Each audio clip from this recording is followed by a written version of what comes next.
Hello dear students. तो आज की इस वीडियो में आपको क्या देखने के लिए मिलेगा? तो आज की इस वीडियो में आप देखेंगे कि हम बेंजीन से एनिलीन को ऑब्टेन करेंगे और साथ में हम बेंजीन से एन डाई मिथाइल एनिलीन को भी ऑब्टेन करेंगे। ये जो क्वेश्चंस है ये आपका यूनिट 13 में इंटेक्स क्वेश्चन 13.3 है। तो आइए फिर शुरू करते हैं आज की अपनी ये वीडियो। देखिए ये है आपकी बेंजीन, क्लियर।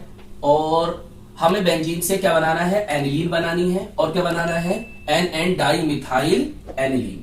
तो हम सबसे पहले बेंजीन का क्या करेंगे? नाइट्रेशन करेंगे। और नाइट्रेशन करने के लिए हमें क्या चाहिए? Nitrating mixture. अब नाइट्रेटिंग मिक्सचर क्या होता है? तो देखिए नाइट्रेटिंग मिक्सचर होता है कॉन्सेंट्रेट HNO3 और कॉन्सेंट्रेट H2SO4 का मिक्सचर, क्लियर। तो सांद्र हिंदी में अगर पढ़ोगे तो सांद्र नाइट्रिक अम्ल और सांद्र सल्फ्यूरिक अम्ल का मिश्रण को हम नाइट्रेटिंग मिक्सचर कहते हैं, क्लियर। यहां का जो टेम्परेचर होगा वो होगा आपका 33K, क्लियर। 333 केल्विन यहां का टेम्परेचर होगा। अब इससे क्या होगा? आपको नाइट्रोबेंजीन ऑब्टेन हो जाएगी।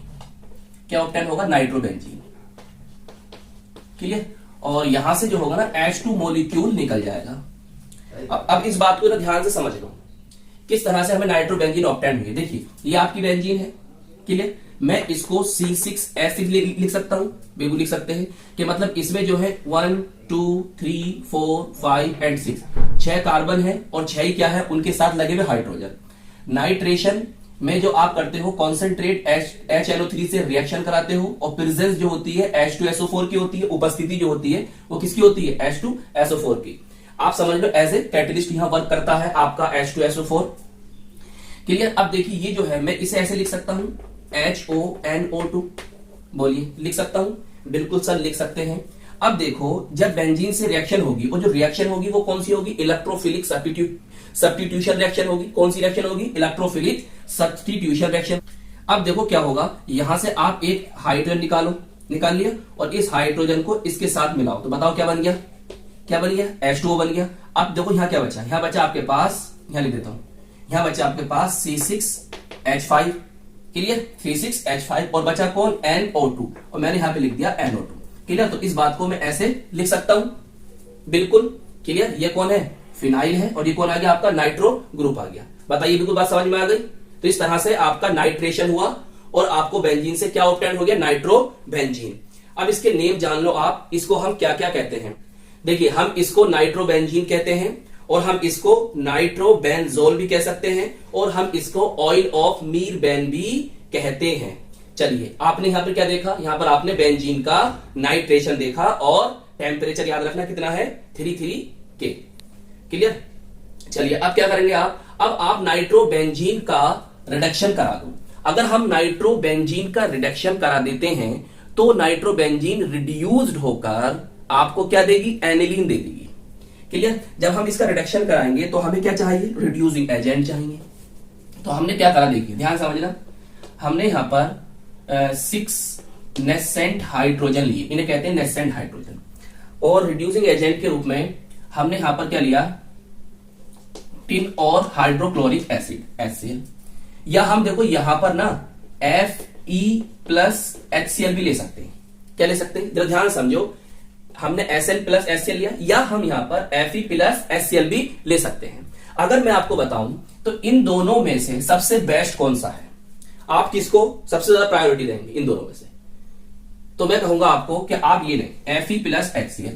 अब Fe+HCl क्यों लें? देखिए जब Fe और HCl की रिएक्शन होगी तो आपको यहां से FeCl2 फेरस क्लोराइड प्राप्त होगा। क्या प्राप्त होगा? फेरस क्लोराइड प्राप्त होगा। और फेरस क्लोराइड का जब तुम हाइड्रोलिसिस करोगे, क्या करोगे? हाइड्रोलिसिस, क्या करोगे? हाइड्रोलिसिस करोगे तो आपको HCl प्राप्त हो जाएगी। क्या प्राप्त हो जाएगी? HCl। तो इसीलिए आपको रिएक्शन स्टार्ट करने के लिए HCl की कम मात्रा की आवश्यकता होगी। बात समझ में आ गई? अगर आप Fe+HCl लेते हो तो आपको रिएक्शन करने के लिए, स्टार्ट करने के लिए, शुरू करने के लिए आपको HCl की कम मात्रा की आवश्यकता पड़ेगी, क्योंकि FeCl2 जो होगा हाइड्रोलिसिस करके आपको HCl बना देगा। तो इसीलिए Fe प्लस HCl सबसे बेस्ट रहेगा यहां पर। इतनी बात समझ में आई? देखिए आगे समझो।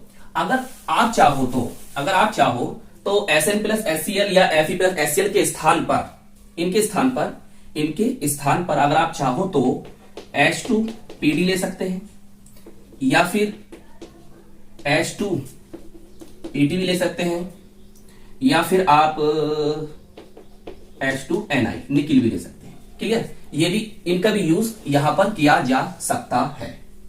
बताओ इतनी बात समझ में आ गई? नोट कर लिया अपना? चलिए आगे देखते हैं क्या होता है। आगे देखिए, आपने नेक्स्ट साइड हाइड्रोजन लिए हैं और यहां पर क्या होगा, रिडक्शन होगा। और रिडक्शन में आप जानते हो कि ऑक्सीजन निकल जाएगी और हाइड्रोजन जुड़ता है। रिडक्शन में ऑक्सीजन निकलती है और हाइड्रोजन क्या होता है, जुड़ता है। देखिए कितने ऑक्सीजन है, 2 ऑक्सीजन है। आपके पास है कितने हाइड्रोजन है, 6 हाइड्रोजन है। क्लियर? तो ऑक्सीजन कितने, 2 और 6 हाइड्रोजन। इसका मतलब यहां से 2H2O निकाल दो। कितने निकाल दिया आपने, 2H2O। ऑक्सीजन 2 निकल गए और कितने हाइड्रोजन खर्च हुए आपके, यहां पर 4 हाइड्रोजन खर्च हो गए। तो यहां पर कितने हाइड्रोजन बचे, 2 बचे। वो 2 हाइड्रोजन को ऑक्सीजन के स्थान पर लगा दो, तो बताओ क्या बनेगा। देखिए तो ध्यान समझते ना नेक्स्ट स्टेप। तो हमने क्या करा, यहां पर लगा दिया किसको, हाइड्रोजन को। क्या बन गया, एनिलीन। यही हमें क्या करना था, ऑब्टेन करना था।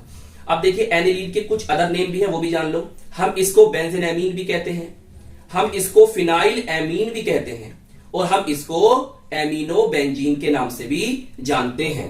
तो आपसे मैंने 2 रिएक्शन पूछी थी कि आप बेंजीन से एनिलीन बनाइए, जो आपने बना लिया, और दूसरी पूछी थी मैंने आपसे बेंजीन से एन डाई मिथाइल एनिलीन बनाओ। और मैंने कहा कि आपका इंटेक्स क्वेश्चन 13.3 है, यूनिट 13 का। तो एक बार और समझ लो इसे, फिर हम अपना लास्ट स्टेप करेंगे। देखिए आप बेंजीन लीजिए, उसका नाइट्रेशन करा दो। क्लियर? नाइट्रेटिंग मिक्सचर आपको बता दिया, और आपको टेम्परेचर कितना रखना ये भी बता दिया।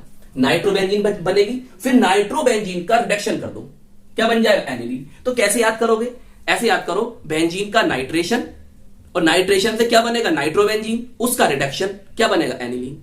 बेंजीन का नाइट्रेशन, उससे क्या बनेगा, नाइट्रोबेंजीन, और नाइट्रोबेंजीन का रिडक्शन, उससे क्या बनेगा, एनिलीन। क्लियर? बिल्कुल सिंपल, आपको समझ में आ गई। और ये जो फंडा था ये मैंने आपको समझा दिया। यहां से भी H2O मॉलिक्यूल और यहां से 2H2 मॉलिक्यूल लिखेगा।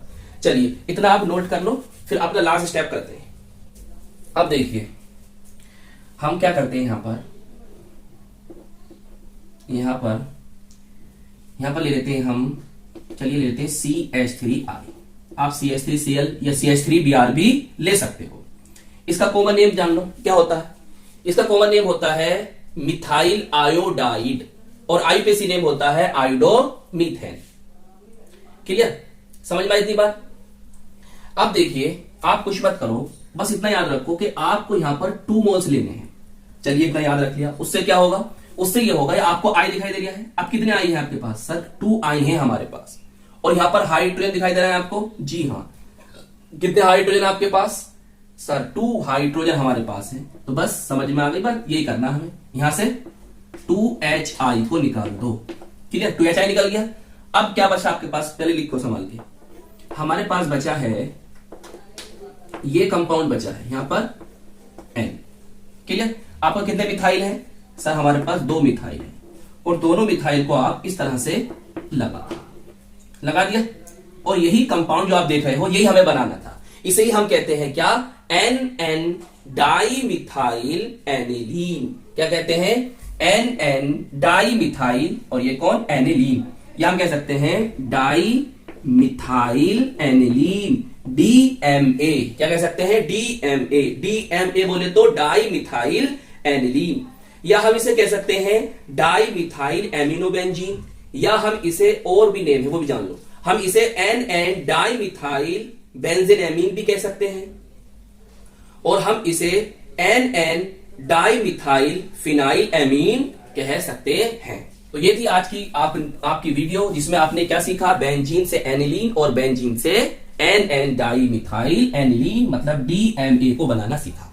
क्लियर? बिल्कुल सिंपल रिएक्शन थी। बेंजीन ली, नाइट्रेशन करा, नाइट्रोबेंजीन बना, इसका रिडक्शन करा, अपचयन करा, क्या बना, एनिलीन बना। उसकी रिएक्शन आपने करा दी CH3I से, आप CH3Cl ले सकते हो, CH3Br ले सकते हो, जिससे आपका प्रोडक्ट बनकर तैयार हो गया। बिल्कुल सिंपल रिएक्शन थी। आई होप ये वीडियो आपको पसंद आई होगी।